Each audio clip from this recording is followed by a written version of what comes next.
हम लोग जब यहाँ बैठे हुए हैं तो निश्चित रूप से हम लोगों को इस पर और गहन विचार करने की जरूरत है। और एक तरीके से मैं तो ये कहूंगा कि हम जब उत्तराखंड आंदोलन कर रहे थे, मुझे आज भी याद है कि मेरा वो छात्र जीवन हुआ करता था और हम लोग इस उत्तराखंड आंदोलन पर भी कुछ सवाल करते थे कि हम किस तरीके का उत्तराखंड चाहते हैं। हम लोग उस आंदोलनों में कहा कहते थे कि एक ऐसा उत्तराखंड बने जिसमें दलितों का सम्मान हो, जिसमें श्रम करने वालों का सम्मान हो, बेहतर शिक्षा हो, रोजगार हो। और ये सारे जो आज सवाल हमारे सामने खड़े हैं, इन सारे सवालों को हम उठाते थे। तो कुछ लोग हमसे कहते थे कि साथियों, इस बात को अभी रहने दीजिए, उत्तराखंड बन जाने दीजिए, फिर ये सारे सवाल हल हो जाएंगे। तो लेकिन साथियों, 25 साल में तो हल नहीं हुए और ये पीड़ा हमारे अंदर भी है, क्योंकि हमने 25 साल पहले जो आंदोलन किया था, आज हम देख रहे हैं कि हम सब एक हाशिए पर चले गए। आज हम कहीं ना कहीं, मुझे तो यह भी लगता है कि हम उत्तर प्रदेश के उस काले दौर में चले गए हैं जहां पर हमें हमारी आजादी हमसे छीन ली जा रही है।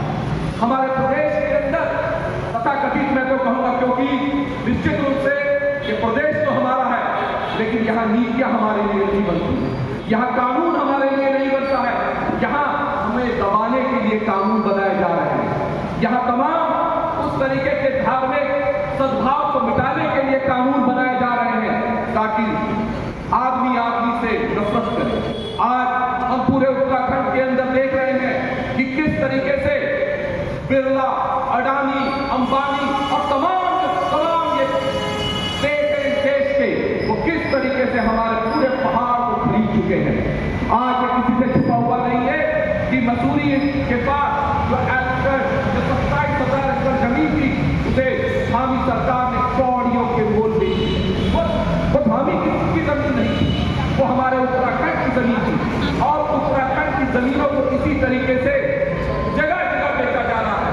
एक और धामी या दूसरे तमाम मुख्यमंत्री भू कानूनों की बात करते रहे इस प्रदेश के अंदर, लेकिन भू कानून किसके लिए लागू?